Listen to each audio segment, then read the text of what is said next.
If you've seen my previous Splash Mountain video, not only are you super happy that I have a better microphone, but you also know my severe and hardcore fandom for the Disney parks and theme parks in general. Ever since I was a little kid, I wanted a way to bring the Magic Kingdom home and have those same feelings that I had when I was at the parks, those feelings of being transported to these very specific different worlds, hearing the music, seeing the sounds, bringing those memories back at any point, just having that magic at the click of a button. Why is it so difficult?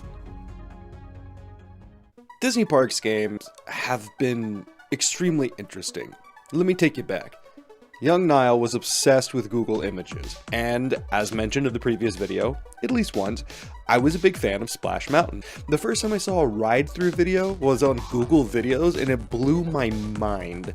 But, well before that, I happened to see this screenshot. So, my brain thinks that there's a Splash Mountain video game. Look at this. Look at the evidence. What else would you think? I beg my parents to take me to Blockbuster. We drive up there, I go to the counter, I look this man square in the eye and I say, "Can I have the Splash Mountain video game, please?" And he's so puzzled and just stares at me. The word Splash Mountain didn't really ring the bell for the person who was helping me, but I did mention Disneyland and Disney World, and they're like, "Oh, okay, well we do have a Disney World game," and I'm like, "Hold on. The entire Disney World in a game? Let's do it. Come on." I took that game, and I went home. And my mind was blown. It was changed forever. And I can't wait to talk about it, but I'm going to do this in order. We're going to talk about every Disney Parks game that has ever been created officially. I also have some plans of the unofficial Disney stuff, and believe me, I have a whole lot to say about that. So to officially begin this journey, let's go all the way back to the original NES Adventures in the Magic Kingdom. Adventures in the Magic Kingdom was a game released in 1990 that for the first time simulates the experience of being at a Disney theme park at home. Even though I have played this game and beaten it many times, I'm going to be using a playthrough video by Nintendo Complete, and I'll be talking over the footage. Shout out to Nintendo Complete, thanks for uploading this 10 months ago. Don't know who you are, but I appreciate you doing this. Now the game's story is fairly simple. Fun fact about Disneyland that I bet you didn't know. A parade can only be started by turning a giant gold key into the castle drawbridge. Now, it would be quite unfortunate if everybody in charge was incompetent enough to leave the big golden key inside the castle, because it takes 6 silver keys to open that castle gate, thus making it pretty difficult to get inside. Now, if this happens, it's not a huge emergency. Cast members are then instructed to task a small child dressed as a Jungle Cruise skipper for no apparent reason to talk to all the characters around the park, answer trivia, and get the keys back so they can unlock everything and start the parade. It's a routine thing that happens every single day at the parks. Thank you, cast members. Thank you for your service. After that cutscene, you are released onto Main Street. Look at it. It's beautiful. I could practically smell the popcorn, the Starbucks. Oh, this is immersion. Now, as you can see from here, everything is pretty basic in what it's supposed to be. You can just barely make out what it is, but I'll give it that. I know what everything is. That's obviously Thunder Mountain. That's obviously the castle, I think. That's obviously Autopia. I'm pretty sure that's Space Mountain. Here's It's a Small World. Doesn't do anything, but it's here. There's Haunted Mansion. It looks kind of like it. You look at it from a certain angle. Now, one interesting thing about this game is the difficulties of the mini-games. Back then, games couldn't be very long because they didn't have a lot of storage space on the memory, so by increasing the difficulty, they did increase the playtime. Whenever someone drops $50 or $60 on these things, they don't want to beat it in 20 minutes. By the way, every long play I've been looking up to get footage for this, they've been able to beat this game in under 20 minutes, so I suppose that's why they made them so difficult. Let's go ahead and talk through each attraction and talk about what makes a good attraction minigame. And let's go and see if we can give these a grade, I guess. Yeah, that's a good way to go through this. Okay, let's start with Autopia. Now, the point of an attraction minigame, in my opinion, is to make you feel like you are at that attraction, give you nostalgic sounds and sights, and also be fun. So let's take a look at what we got here. We're on a racetrack.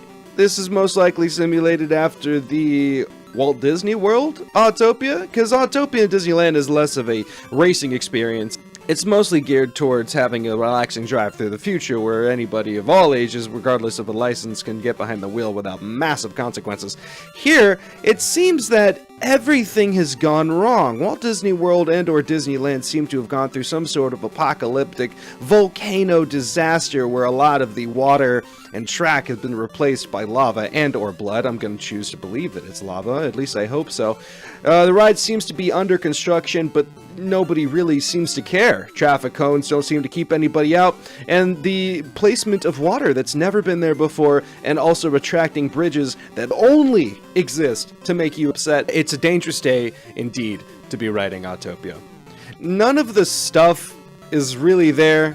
There's just cars. We just got cars. We got cars, we got a race. Pete's there. I give this a C. Autopia's about driving cars. You drove cars. There was a road. Okay, moving on. Alright, next up, we have Space Mountain. Now, Space Mountain in real life is pretty simple, especially in Disneyland. The queue is where most of the theming is, and after the lift tunnels, it's basically just stars. A couple of disco balls and some good projections on the side. It's an effective ride experience that gets the job done. How do you translate that into video game form? Take a look. Now, for some reason, one of the planets is located on star F, and you need to get on Space Mountain to travel to it. Now, on the top, you see A, and eventually goes to B, and C, and D, so, as mentioned, you gotta make it all the way to F. Hit right when it goes right, hit left whenever it goes left, and oh god, okay, we got Imperial Star Destroyers. This is well before Disney even touched Star Wars. That's fine, that's not copyright. Look at that, there's no Star Wars logo on it. Yoda isn't even in there. So does it feel like we're riding Space Mountain? Kinda. You have some similar visuals. It feels like motion is happening, and they added some extra. Is it fun? Not really. But is it an inventive idea and an inventive use of the property?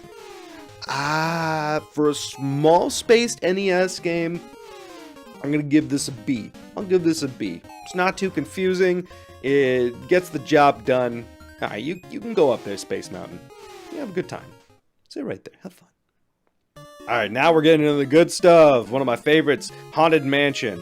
The premise of this one is easy. 999 ghosts are in the house. They want you to be number 1000. There's a key in here. Let's check it out. Right off the bat, we're taking some liberties with the characters. We have straight up zombies and ghouls, and as far as I know, nothing even close to a zombie is nowhere in a Haunted Mansion attraction unless you count Phantom Manor in Paris. But I do enjoy that what you're doing right now is walking through a graveyard, going into the house. There you go. We got step 1. That's what you do in the ride. Once you enter the house, you're walking by mirrors that are changing. Okay, that's apart from the ride. It's at the end, not the beginning, but that's fine.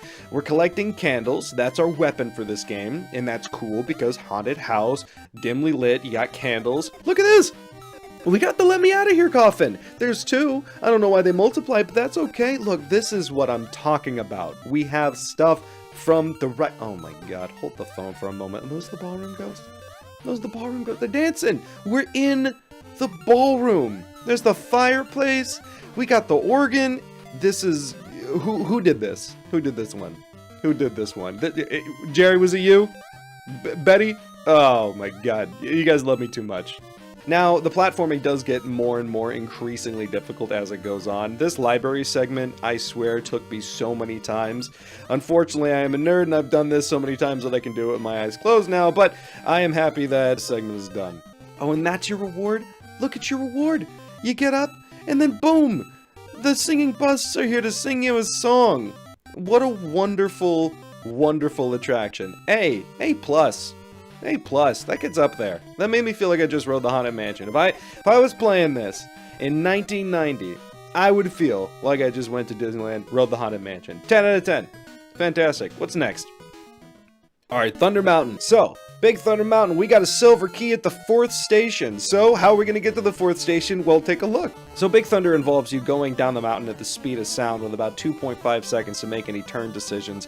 And it's the closest thing I can describe as a pachinko minigame, because you have to land in the right section at the bottom. There's no way for you to know where it is, so this game is really just trial and error. Like I said, games weren't that long, so they had to do things to elongate the experience. Oh my god, There are so many dinosaurs here. There are so many dinosaurs. This is an archaeologist's dream. This one's pretty simple. Not a lot of stuff, scenery. You see dinosaurs, you got cacti, you got rocks. Looks alright. And then boom. Goal 4 after 40 times and randomly making it. Move on. I give this a... give it a D. Alright, now we got a big one coming up here. Pirates of the Caribbean. Y'all know I'm a huge fan of that. I've been a fan of the ride way before Jack Sparrow, and I've been a fan of the movies and the ride ever since. So, let's see what justice they bring in 8-bit form. Starts out promising enough. We're actually on a boat on water, and that's fantastic. And then we immediately break it by jumping off, but at least we got a couple of seconds. Now, the story takes place in the Caribbean, obviously, where Grumpy from Snow White accidentally fell into a cloning machine and made 40 of him. All of the Grumpies are very grumpy and decided to kidnap a bunch of women and set the town on fire. It is up to you to save the women. That is the goal of this game, is save the women. Disney's Nintendo Magic Kingdom. Objective 1, save the women. Wonderful. Now, after walking through the first little section of town, we get to float across a boat again. We got the cannon fire going all around us. That's another scene from the ride. I love that. Can't pass up an opportunity to put fire in a Nintendo game. I love that we're walking through the burning city. And there's the Mercado building. That's a small detail that is very appreciated. Now, we're a little out of order with the ride, but still, we're seeing stuff that we saw in the attraction. Look at this guy. I love him. I love him so much. There's a fun little moment at the end of the ride where you go and you light this fire, and it sends a smoke signal, I guess? Are you calling for help? This is a couple days after the recording, and I am editing, and I just realized that I forgot to put a rating for this one, so yeah, it's an A. It's an A. Good job. Good job. Now let's talk rewards. Once you've completed all the mini-games and collected the keys, you get treated to a rare NES cutscene. Check this out. Look at this. Wow, look at that dynamic movement. We open the gates to reveal that the parade this whole time was Mickey himself and 3 other people. I'm so glad we got them out. They probably haven't eaten in days. Look at that beautiful picture. We did it. All of us. Love it. That was Adventures in the Magic Kingdom. Here are the rankings for all of the rides. So, I would say, overall, for the very first Disney Parks game, I would give this game a solid B-. It was inventive, it was creative, most of the mini-games had scenes directly from the attractions, which brought me back and gave me some nostalgic joy, so, overall, didn't do a terrible job. Now, coming up next is one that not a lot of people really know about here in the US, but it is called Mickey no Tokyo Disneyland Daiboken. It was released in 1994 in Japan, and obviously modeled off of Tokyo Disneyland. Now, is this a step up from Adventures in the Magic Kingdom? Well...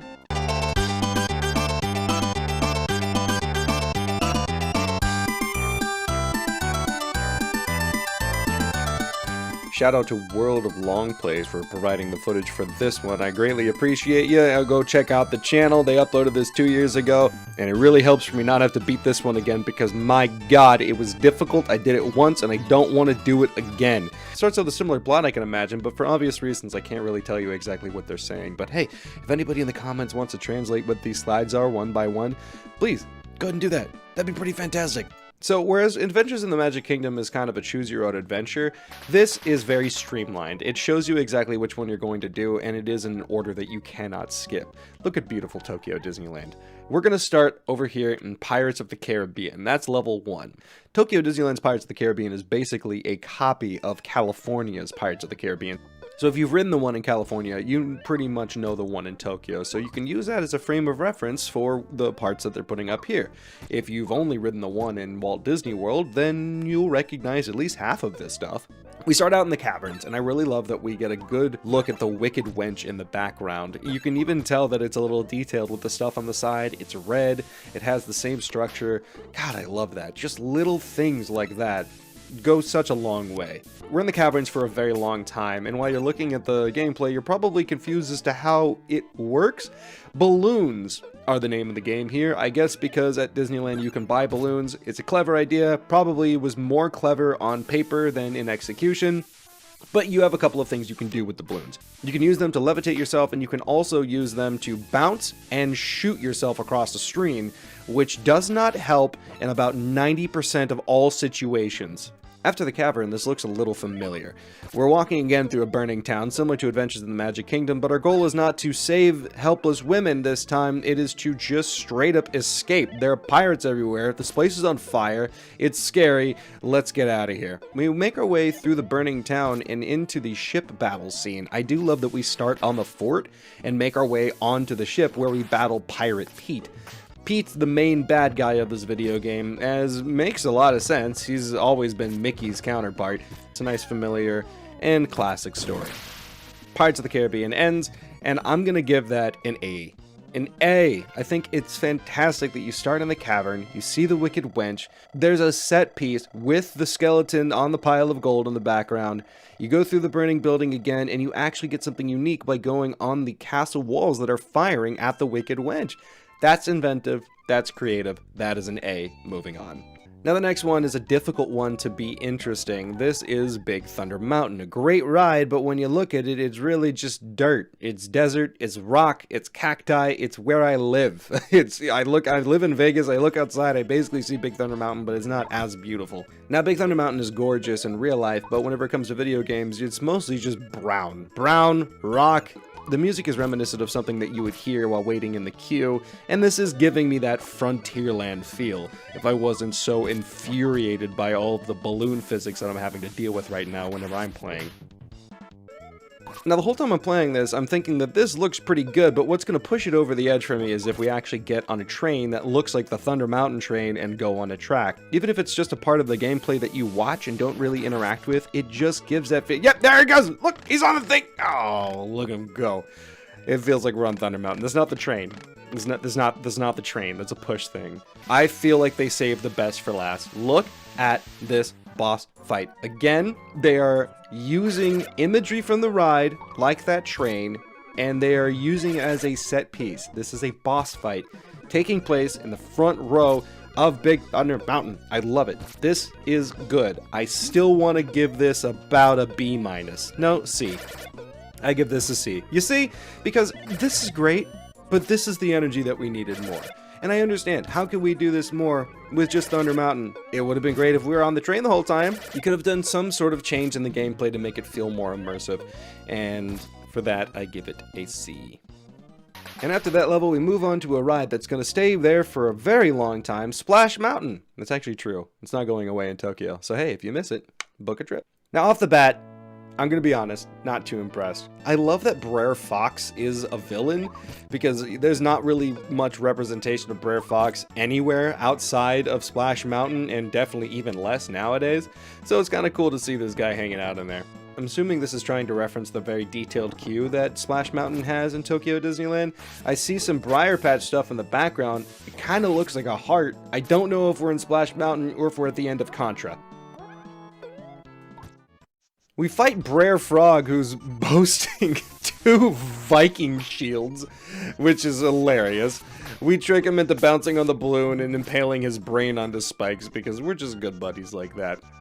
Not super impressed by this first section, but look at this. This is what I'm talking about. Why was this not to start with? You are actually going through the attraction here. If you put a log right there on that water, and you were going through, it would just straight up seem like you were riding an 8-bit version of Splash Mountain. You got Brer Gator there, you have the tree stump house in the background, these beautiful tree leaves that Tokyo Disneyland put all throughout their Splash Mountain, similar to the California version. This whole vibe is just fantastic, and like I said, it just looks like the ride. If you were to find a log, this is a 10 out of 10. Look at the geese. Look at this is top tier.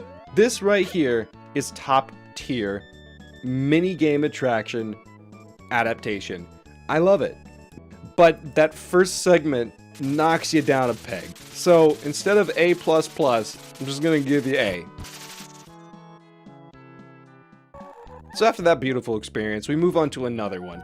Here's the Haunted Mansion. The Haunted Mansion in Tokyo Disneyland is pretty much a copy of the Walt Disney World Haunted Mansion. Immediately, we are off to a good start. Look at the stretching room portrait. It's, oh dear God, what is that? And it's stretched.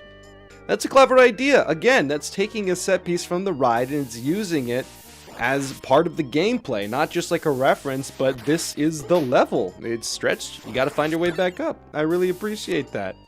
That's most of what the Haunted Mansion is. It's cool because you get to see a lot of the set pieces. Like I said, the library is here, and it's got it pretty perfectly recreated in 16-bit. Now, aside from being a climbing simulator with platforming, it is also a puzzle. You have to pick the right door, and if you don't, it'll take you to a different part of the map. So it's kind of trial and error as to what door will bring you to the right area. You can find treasures, there are enemies in some places, but it is kind of fun to explore and wonder what the final boss is going to be. That's one of the best things about these games, is figuring out how they're going to use your favorite parts of the attraction, or if they're going to at all. Luckily, the ending boss is Madame Leota. Look, she looks fantastic. Throw some balloons at her, that makes sense and hurts her. And then we're moving on to the graveyard, where Pete is the actual final boss.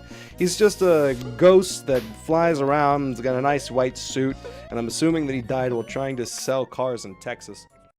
Alright, going through the check marks, we got imagery from the ride, we have inventive use of it.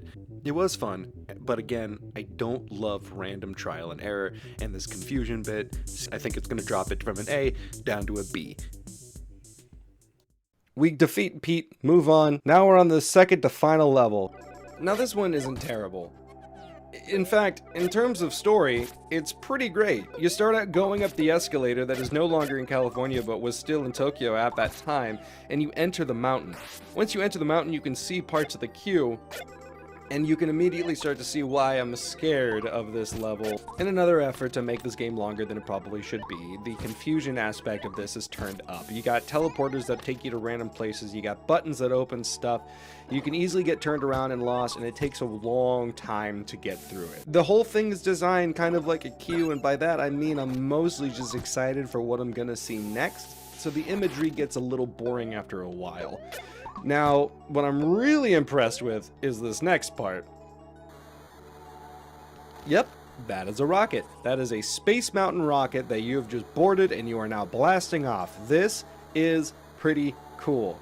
This is what I'm talking about, as I've said many times. Wow, I wonder how many times I'm going to say that. This is a roller coaster. You're just running around and you got to hop from track to track. And I love this. If this was it, if this was the Space Mountain game, it's fantastic. You have to think quickly, you have to pay attention to the track, and it just looks like you're riding the ride. Even in the background, you can see the shadows of the track in between the lights, which is something that you can relate to when you ride it in real life. That is specific. This segment really did a lot for its rating, because it was sitting at a D up until this point, so I'm going to go ahead and give it a C+. C+ is where this is sitting. Now, this last level, I just don't really like. I understand the concept is cool, you're going into that gorgeous castle, and this was probably around the time that that really scary walk-through haunted attraction was there, and the theme of this is dark, drab, dreary, and difficult. There's nothing really fun from the parks you get to look at here. There's this mirror, that's cool, say hi to him. Now there is a bit of a reward, you do get to fight the dragon that's at the bottom of the castle. That's one of the coolest animatronics I've ever seen, and I can't wait to see it in person one day. It is kind of cool that he is the final boss of this adventure before the main final boss, which of course is Pete. Take a look at him, he's dressed as a bit of a devil. Oh yeah, that's totally the devil from the walkthrough attraction. How crazy! Watch that Defunctland video, and then think of this with the context that Pete dressed up as that thing for a video game. That's amazing. Now, some stuff happens, I'm assuming everybody is okay. He saves Pluto. Oh, that's what this was about? Oh, look at that, he's so happy! Oh, what a good boy. What a good boy. Everybody's happy. Pete's happy for some reason. And look at this. We get to watch the Main Street Electrical Parade. Okay. If you take the difficulty away from this, and you only look at it from a design standpoint, I give this an A. This is an A. You can tell this was made by people who cared about the attractions, who cared about the people who cared about the attractions, and really wanted to take their time to bring that experience of the Magic Kingdom to your living room. And by golly, I think they did it. I really do.